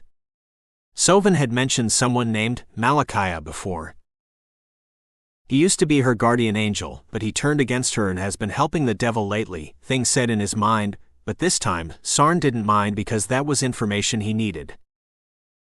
Then it's settled. We'll all catch up when you return. Be safe. Take our love with you when you go. Sarn let go and collected his son from her before stepping back. It sounded like his sister had a lot on her plate right now. He had so many questions about this seal business and everything that had led up to it, but if time was running out, then he must let her go. And you take mine. I'll be back. Sovin disappeared, and she took part of his heart with her. Come back soon, sis. Sarn rubbed his chest with the heel of his hand. Maybe he should have kept her here with them, where it was safe. Watch your back. Nulthar looked up as Gerlo stepped into his office. A silver wing appeared in the gap, then disappeared when he closed the door. So he was keeping the baby dragon in his flat. That was an interesting solution, but hardly ideal. She had no room to fly in there, but that was Gerlo's problem now. What did you want to talk about? Gerlo straightened his green tunic. Nulthar put his concern for the dragon aside. What will you do with her? You can't keep her in your flat. Nulthar waved to the closed door, and the baby dragon curled up in the commander's sitting room. That's not your concern. She's safe and well, and she'll stay that way. Gerlo rapped his fist on his desk as he rounded it to his dragon-shaped chair. So you have a plan? Nulthar shifted in his seat. It felt so good to sit down after hours of running around and diffusing fights. Yes, I have a plan. I always have one. Gerlo dropped onto his chair and rested his hands on the dragon head armrests. Interesting plan, Thing said, but only Nulthar heard his longtime friend's comment, because the owlcat had spoken in his mind. Well? What's his plan? Because Gerlo wouldn't tell him. Nulthar straightened his back, so he wasn't slouching. It's a good plan. I want to be there when he tries it. Thing chuckled in his mind until his attention shifted to somewhere else. Is everything okay at home? Like with a certain teleporting kit. But Nulthar didn't need to ask about Furball. That adorable little guy was always in some trouble or other. No, Ran summoned Sovan for a chat, and she brought a revenant. But I shut it up. Thing vanished from his mind for a moment only to return flush with his success. Revenants were bad news. Do you need me? I can contain a revenant if Sarn will power the spell. Nulthar rose. There wasn't enough ambient magic under the mountain yet to power spells, but the Andari would replenish that. It would just take time. Going somewhere? Gerlo steepled his hands on the desk. His black eyes bored into him. No, the revenant isn't physically here. It's in her mind. Thing mumbled something. He was probably talking to his mate. Then you'd better tell me what Gerlo's plan is. Nulthar settled back into his seat. I guess not. My friends can handle things without me. He smiled when Gerlo shifted in his chair. Now, who was uncomfortable? Gerlo had met Thing, Amal, and some of their children a few days ago, and it hadn't sat well with him, judging by his scowl at the mention of them. Well, it wasn't every day a creature who was half owl and half cat talked in one's mind. Oh really? I talk to you all the time, Thing commented. Yeah, but my mind is an open book for you. Nulthar didn't care that the reverse wasn't true, because he didn't have the power to read minds. He wants to find Savine's mom. That's his plan. He'll use the baby dragon in his apartment to lure her out into the open and win her over. It's not a bad plan as such things go. An adult dragon who already has one baby is much better suited to raising a second baby than a religious fanatic. Thing vanished from his mind, leaving Nulthar reeling from that revelation. That's his plan. Nulthar almost fell out of his chair. But it made sense. Why did you really come here? Gerlo leaned forward, and his eyes seemed to grow and shrink in a mesmeric pattern. Nulthar couldn't look away. Something compelled him to stare into Gerlo's black eyes. They were an abyss, and he fell into them, until something yanked him back. Nulthar, Thing shouted. Nulthar fell back into his body and blinked away the strange afterimages dancing in his vision. What had just happened? Nulthar rubbed his temples as a headache poked them. He tried to take you over. That guy has some skills. I'll give him that. But you're under my protection. No one messes with my friend's mind. Thing appeared in front of him, but Gerlo didn't react, so Thing wasn't physically here. I'd come, but I promised to watch over Sarn, and he's looking for trouble. Then stick with him. I'm fine here. I doubt Gerlo will try that again. Nulthur let his hand fall to his lap. What did you try to do to me? Nothing. You're imagining things. Lack of sleep will do that to you. Gerlo glanced away, that liar. He wanted to wipe away all memory of that little discussion you had with him in the pit. The apparition of Thing rolled his owlish eyes.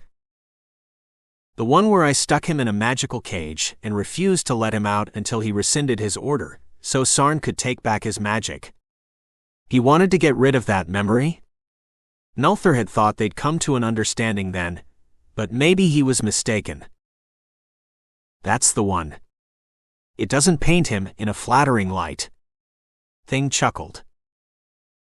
Since when did he care about my opinion? That took Nulthur aback. I didn't think he cared about anyone's opinion but his own. But that must not be true since his friend couldn't lie mind to mind. Thing had chosen light, so he couldn't access the dark side of his powers. But the test is coming up. I could change my mind and switch to the dark side. It might be fun for a while. But Thing was just joking. He'd never switch sides because a dark mind mage was a terrifying thing, and it would put his family in grave danger. He would never do that. He loved them too much. You don't walk the dark path either, Thing reminded him. And neither does Sarn. Nulthur suppressed a sigh. He'd been too quiet for too long while he talked to his friend, and Gerlo was waiting. Things are bad out there. If you'd have left your office since we dropped you off here 3 days ago, you'd know that. Nulthur waved to the door behind him that led to the rest of the mountain stronghold, which Gerlo had ignored for 3 days. That wasn't like him. Watch your back when he's around, at least until he learns not to mess with you. Thing faded as he rolled his eyes. Kids today. That concussion will never heal if he doesn't rest. Thing probably meant Sarn. What's he doing now? Nulthur tried to relax. He needed more bodies, and Gerlo had them.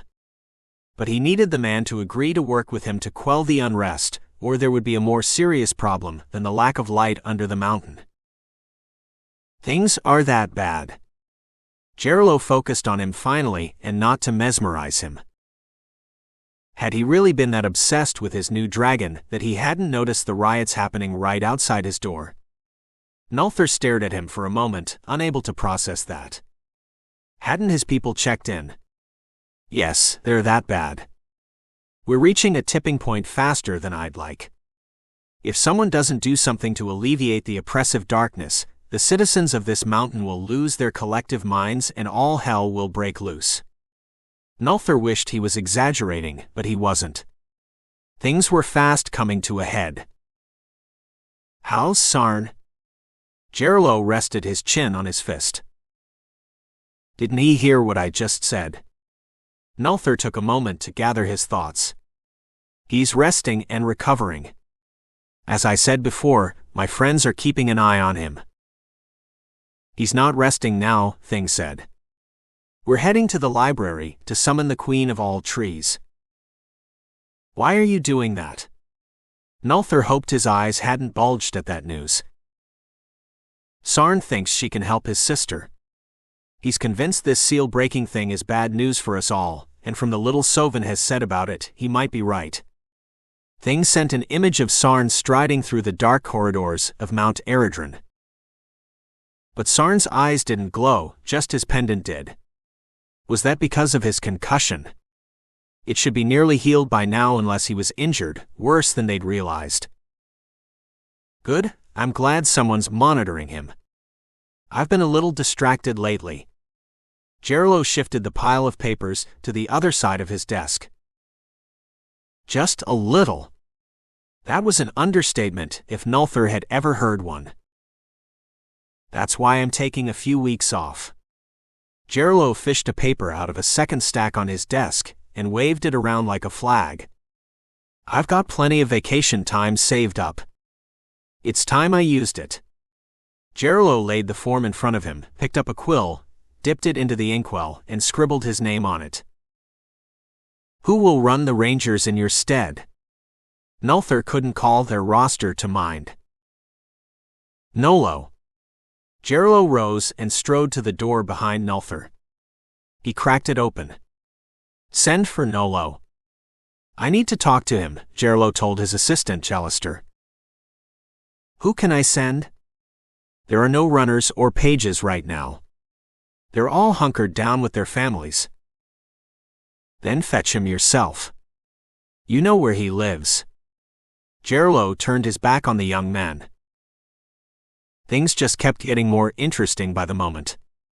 Nulthar rose too. I'll send Nolo to you when we find him. Geirlo held the door to his outer office open and gestured for Nulthar to leave. And we'll keep certain things just between us. Do we have an agreement? Which things? Nulthar stopped in the doorway just inches from the commander. He was average height for a Sha'arin. But standing face to face with the much shorter Geirlo, he felt like a giant. You know which?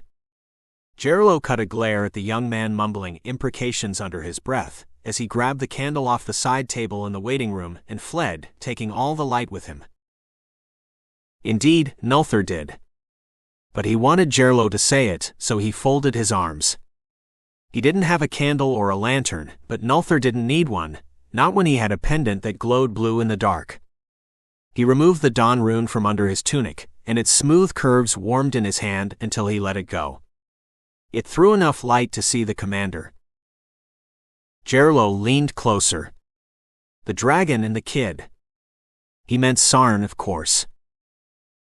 Nulthar had trouble thinking of Sarn as a kid since the young man towered over him and had a son of his own. But Nulthar nodded. Do we have an agreement? Geirlo stepped into his path. You know we do. I'd never endanger them. But you can't hide them forever. Nulthar stepped around Geirlo. The commander was a fool if he thought he could hide Sarn for much longer. Sarn was too powerful, and his magic was too visible. But that wasn't his problem. Nulthar had given the young man and his family a place to stay for as long as they needed it, and hopefully, magic lessons if he ever got the time.